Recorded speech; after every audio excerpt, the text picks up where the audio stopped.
வாழ்ற காலத்தில் வானம் மும்மாறி பெய்து எல்லா ஜீவராசிகளும் இன்புற்று இருந்தது. உடனே அரச சபையில் எப்படிப்பா நாடெல்லாம் இருக்குன்னு கேட்குறான். வான்மிகில் வளாது பெய்க, மடிவளம் சுரக்க, மன்னன் பொன்முறை அரசு செய்க, குறைவிலா துயிர்கள் வாழ்க, நான்மறை அறங்கள் ஓங்க, நற்றமிழ் வேள்வி மழ்க, மேன்மைக்குள் சைவ நீதினு சொல்கிறான். ஆனால் அந்த நேரத்தில் ஆராய்ச்சி மணி டான்னு அடிக்குது. இதுவரையிலையும் ஆராய்ச்சி மணியை நான் கேட்டதே கிடையாது. இன்னைக்கு ஒரு ஆராய்ச்சி மணி அடிக்குது, என்னன்னு திகச்சு போய் நிற்கிறான் மனுநீதி சோழன். அப்போ ஒரு பசு என்ன செய்யுது, நேராக வருது. முன்னால் உள்ள காவலர்கள் அதை பார்க்குது, அவன் விடமாட்டேங்கிறான், அவனை முட்டி தள்ளிவிட்டு வெளியே வருது. அடுத்தது காவலர்கள் மறைக்கிறான், அவனையும் முரட்டி தள்ளிவிட்டு நேராக சபைக்கு வருது. சபைக்கு வந்தோன்னா அரசாங்கம் பசுமாட்டை பார்த்து ஏந்திரிச்சு நிற்கிறான். அவனை எட்டி எட்டி பார்க்குது, திரும்புது, எட்டி பார்க்குது, திரும்புது. சரி கொஞ்சம் தூரம் எங்கே போகுது, இப்போ என்ன பார்க்குது, சரி வாங்கடா எங்கடா போகுது பார்ப்போம்ட்டு மகாராஜாவும் மந்திரியும் அந்த படபலத்தோட அந்த பசு பின்னாலே போகிறாங்க. இந்த பசு போயிட்டே இருந்து ஒரு தேரை காட்டுது. அந்த தேரை பார்த்தோன்னா மகாராஜா தேரை பார்க்குறாரு. தேரினுடைய சக்கரத்தை மோந்து பார்க்குது அந்த பசு. என்னடா தேர் சக்கரத்தை மோந்து பார்க்குத பசு பாடுறாங்கிறாரு. அப்போ பசுவனுடைய கன்று அதில் அடிபட்டு செத்து கிடக்கு. உடனே அந்த பசு கண்ணில் தண்ணி குடன்னு கொட்டுது.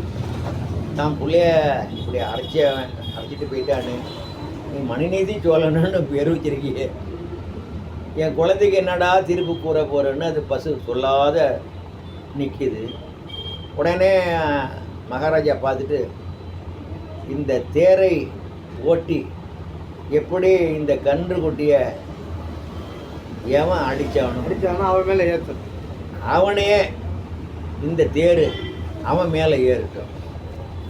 அவனை எப்படி இந்த பசங்க கண்ணுக்குட்டியை அடித்து கொண்டானோ அதை போல் அந்த தேரை அவனை மேலே ஏற்றி கொண்டுடுங்கன்னு மகாராஜா மனுநீதி சோழன் உத்தரவு எடுக்கிறார். அரச உத்தரவு சொன்னபடி நடக்க தான் செய்யும், மாற்றவே முடியாது. இருந்தாலும் இரவில் அப்படியே படுத்துக்கிட்டு யோசனை பண்ணுறது.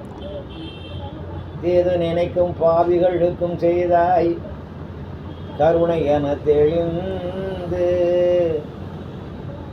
வாது நினைக்கும் மணக்கடையே மகிழ்வுற்றிருந்தேன் என் அளவில், சூது நினைப்பாயினி யாருக்கு சொல்வேன், யாரை துணை கொள்வேன், ஏது நினைப்பேன் ஐயோ நான், பாவி உடம்பேன் எடுத்தேனே, என்ன பாவம் செய்தேனோ இன்னதென்று அறியே.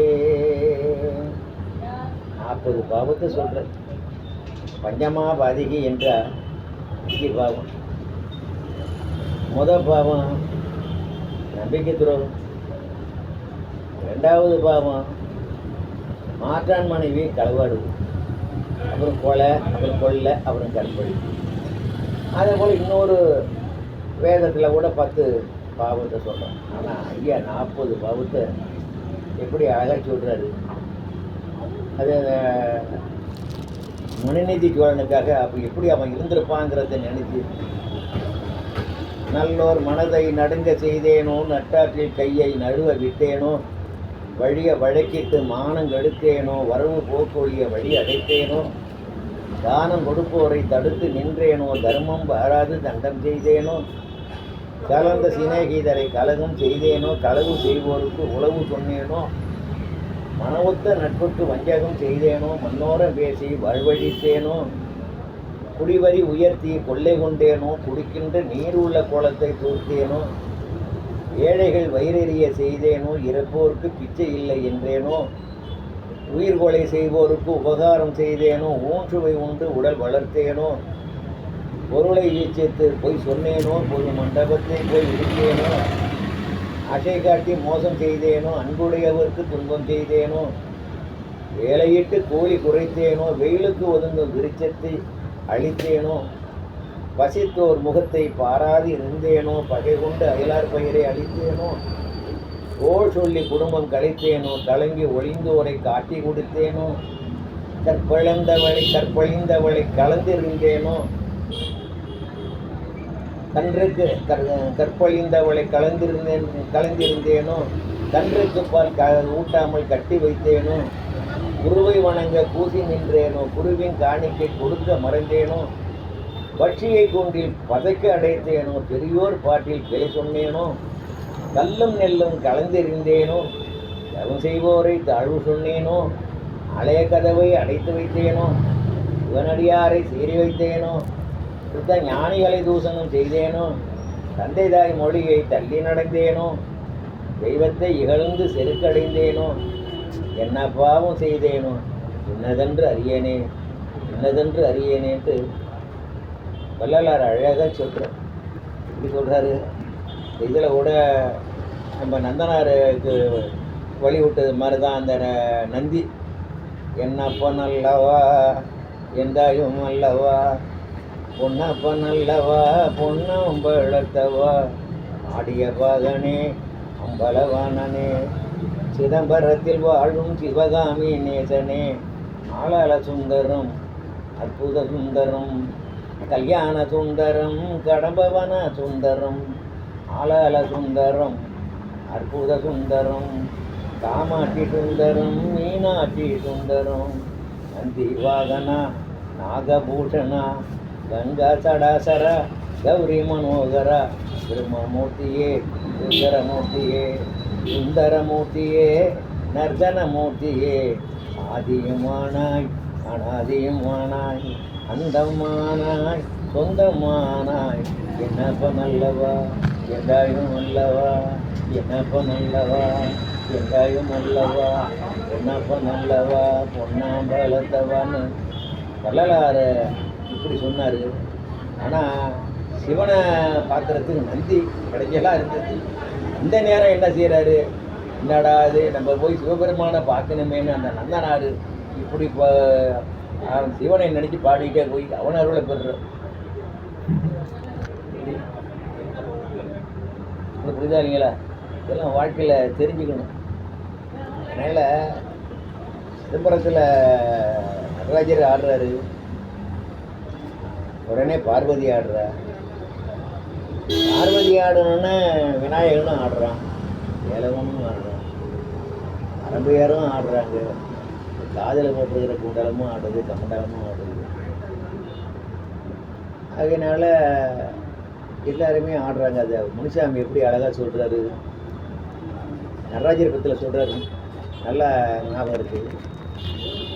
மாறாட மழுவாட மதியாட புனலாட மங்கை சிவகாமியாட, மாலாட நூலாட மறையாட திரையாட மறைதந்த பிரம்மனாட, கோனாட வானுலக பூசமெல்லாம் ஆட குஞ்சர முகத்தனாட, குண்டலம் இரண்டாட தண்டை புலி உடையாட குழந்தை முருகேசன் நாட,